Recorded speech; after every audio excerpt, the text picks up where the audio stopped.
तरबूज की सीख, खुशी का राजा। बहुत समय पहले एक छोटे से गांव में एक बुद्धिमान और हंसमुख बुजुर्ग सन्यासी रहते थे। उनकी बुद्धिमत्ता और हास्य दृष्टि पूरे क्षेत्र में प्रसिद्ध थी। एक दिन एक युवा और उत्साही छात्र सैम उनके पास आया और बोला, मास्टर जी, कृपया मुझे खुशी और सफलता का रहस्य सिखाएं।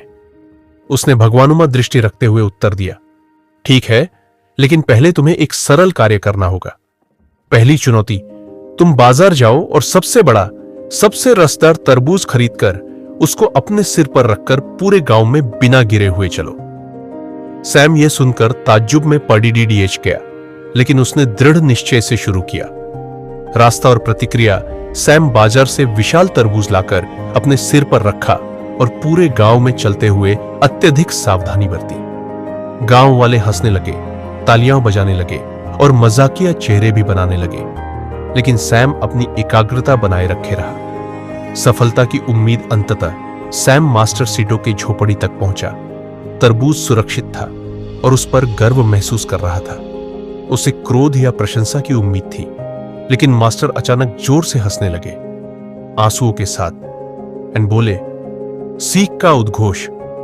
मास्टर ने समझाया, देखो, खुशी और सफलता का रहस्य सरल है। जैसे तुमने उस तरबूज को सिर पर रखकर झेल लिया, वैसे ही जिंदगी में चुनौतियां और अप्रत्याशित मोड़ आते रहते हैं।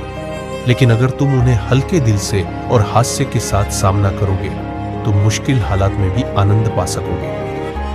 सैम हंसा और मास्टर की इस बात में गहरी सच्चाई महसूस की।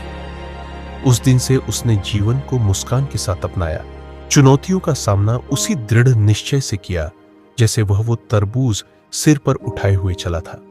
और जब भी वह अत्यधिक दबाव में होता, वह उस मजेदार तरबूज की कहानी याद करता और अपनी ताकत वापस पाता।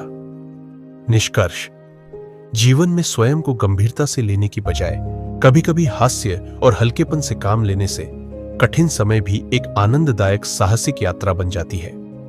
मास्टर ने अंत में कहा, जब भी तुम थक जाओ या हार महसूस करो, कोई वह मजेदार घटना याद करो जो कभी हुई थी और फिर से मुस्कुराओ।